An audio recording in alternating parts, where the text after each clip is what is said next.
Bonsoir à tous et à toutes et bienvenue.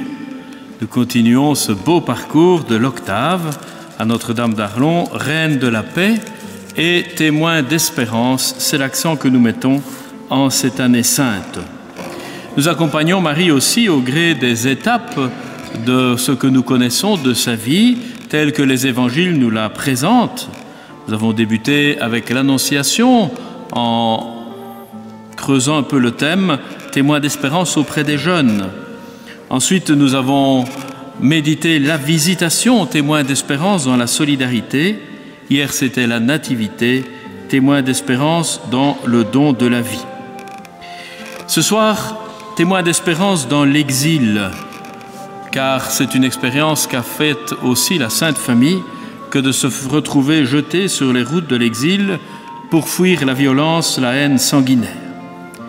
Pour méditer cette thématique, nous avons fait appel à André, qui s'est proposé d'ailleurs, André Kerger, fidèle de Saint-Donat, qui va ainsi nous aider à prier en cette première partie de soirée. Bonsoir Marie. Bonsoir à vous, fidèles amis. Merci Marie d'être à notre rendez-vous. Je suis un peu stressée parce que je voulais rafraîchir les fleurs et je m'y suis prise un peu trop tard. Mais tu comprendras. Avec toi ce soir, nous voudrions rejoindre en prière et de tout notre cœur ces milliers, millions de personnes qui doivent parfois très brutalement fuir leur pays. Nous le ferons avec toi, Marie, car toi aussi, tu as pris la route. Toi aussi, tu as fui ton pays dans des circonstances dramatiques. Saint Matthieu nous rapporte, après leur départ, il s'agissait des mages, « Voici que l'ange du Seigneur apparaît en songe à Joseph et lui dit « Lève-toi, prends avec toi l'enfant et sa mère et fuis en Égypte.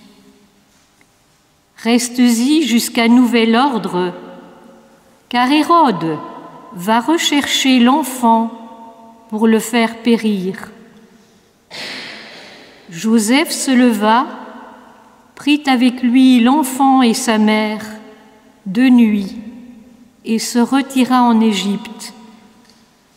Il y resta jusqu'à la mort d'Hérode pour que s'accomplisse ce qu'avait dit le Seigneur par le prophète « D'Égypte, j'ai rappelé mon fils. » C'est Saint Joseph, ton époux, qui prend l'initiative de la fuite de nuit pour vous protéger, Jésus et toi.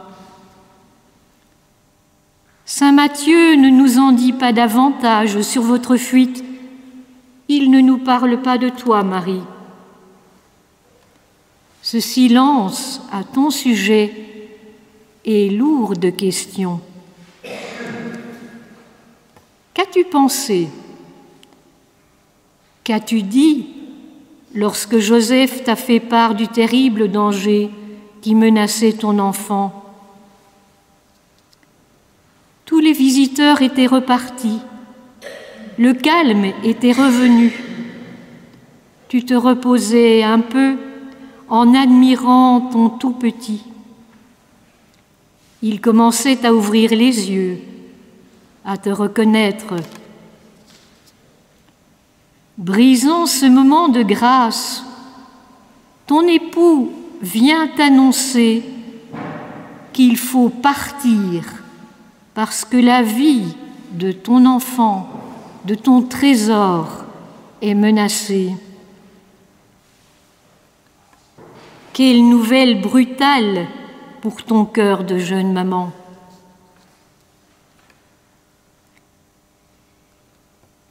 Mais une fois encore, une fois de plus, comme pour la visite à Élisabeth, comme pour le recensement à Bethléem, malgré l'incertitude, malgré le risque, tu as pris la route.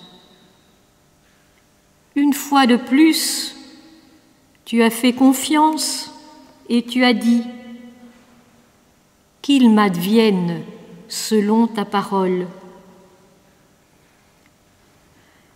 Certes, ce qui vous poussait, toi et ton époux, c'était la confiance et l'espérance atavique de vos ancêtres, celle qui guidait votre peuple depuis que le Seigneur avait dit à Abraham « Pars de ton pays, de ta famille et de la maison de ton père vers le pays que je te ferai voir. »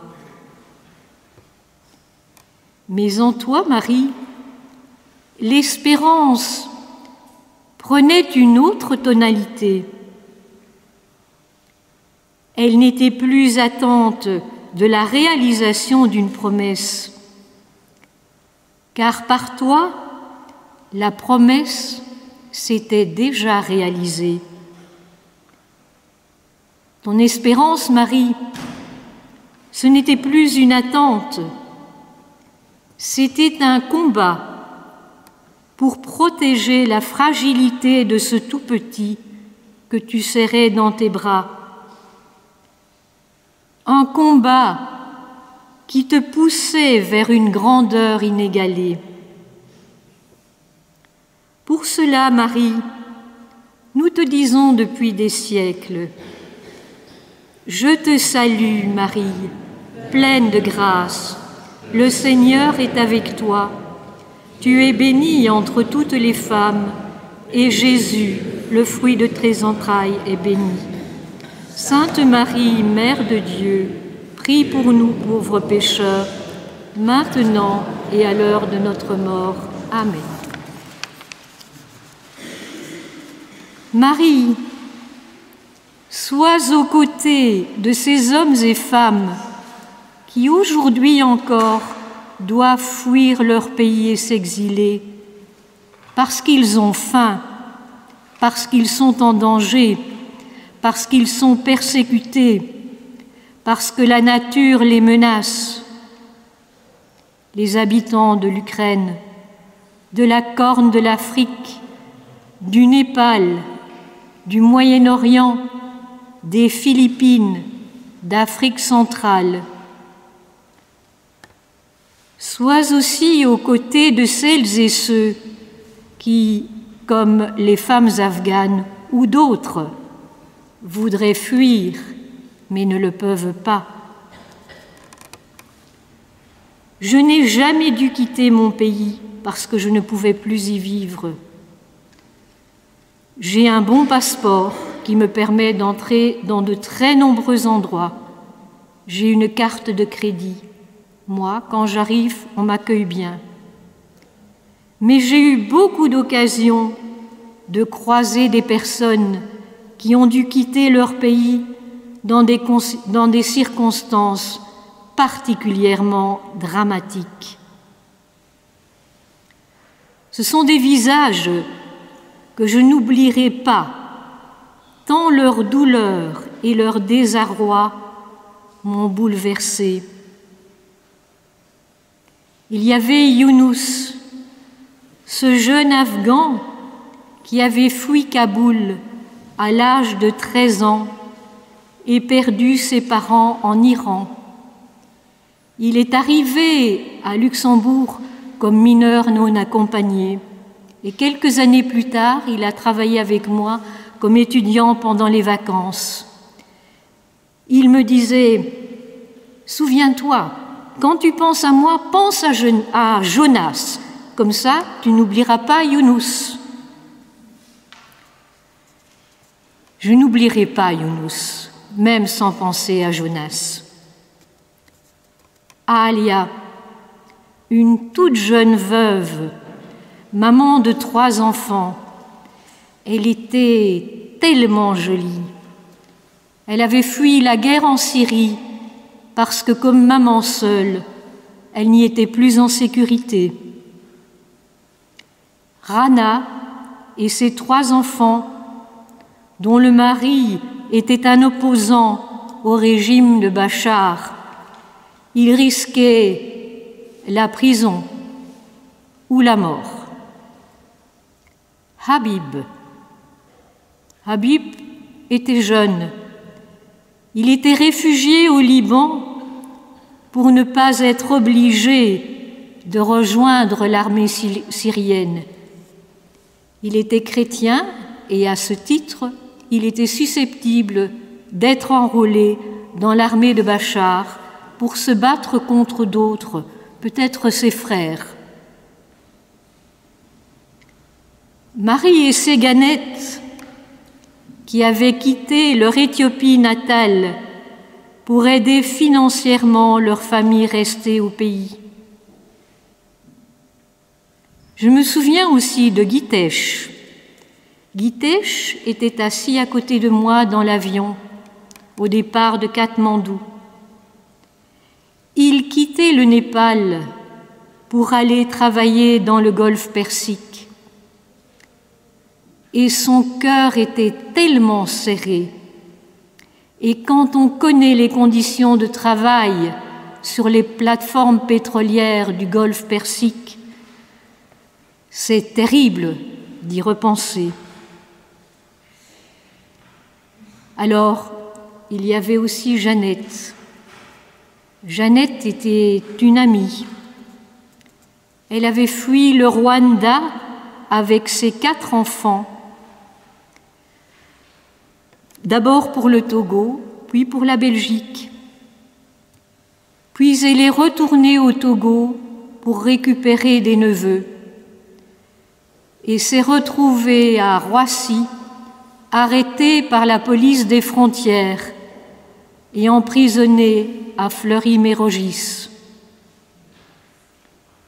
Je suis allée la voir, mais je ne sais pas laquelle des deux était la plus triste.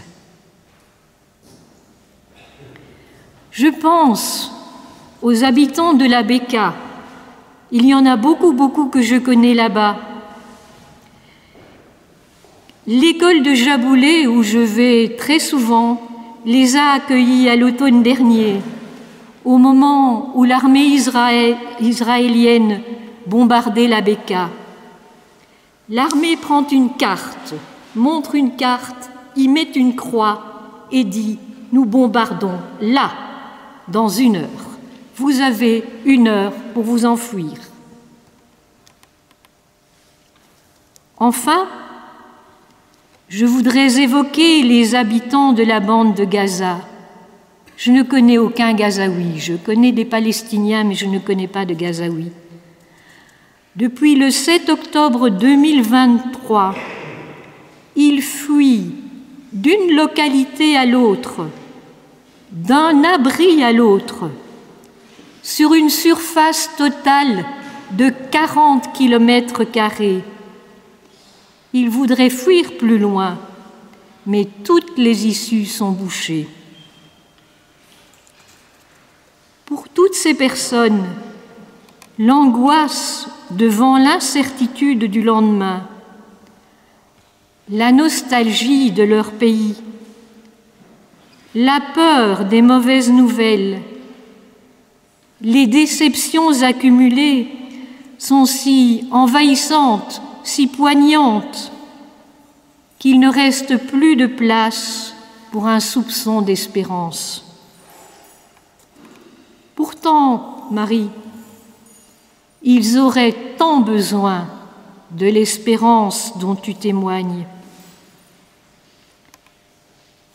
Pour que cette espérance puisse les atteindre, tu as besoin de nous. Pour cela, Marie, nous t'offrons nos mains et notre cœur. Qu'au travers de notre engagement et de notre effort d'accueil, il soit touché par ton espérance. Ainsi, avec ton aide, nous pourrons devenir à notre tour et à ton exemple, des témoins d'espérance pour les exilés qui croisent notre route. Je te salue Marie, Reine de la paix, témoin d'espérance. Du oui serein de l'Annonciation au oui douloureux du calvaire, toute ta vie, tu es resté un modèle d'espérance. Dans ton cœur, tu murmurais discrètement « Que ta volonté soit faite ». Ton espérance, Marie, ce n'était pas une attitude, c'était un souffle puissant qui t'habitait tout entière, qui te faisait vivre et servir Dieu humblement et fidèlement. En ces temps troublés où le monde semble marcher sur la tête, nous avons besoin que ton espérance nous enveloppe, qu'elle inspire les jeunes pour qu'ils continuent de croire en la possibilité d'un monde meilleur, qu'elle soit une force pour les parents et les éducateurs qui les accompagnent, qu'elle transforme les puissants de la terre en bergers attentifs aux besoins des pauvres et des petits. Marie, témoin d'espérance, marche avec nous. Que ta paix règne sur le monde. Amen. Merci à André pour cette belle méditation dans son adresse à Marie, riche d'une grande proximité et portant toute cette douleur, toute cette question cruciale de la situation des nombreux exilés de par le monde, qui ne sont pas simplement des réfugiés ou des exilés, mais qui sont des gens qui portent un prénom, un nom, qui peuvent devenir des amis.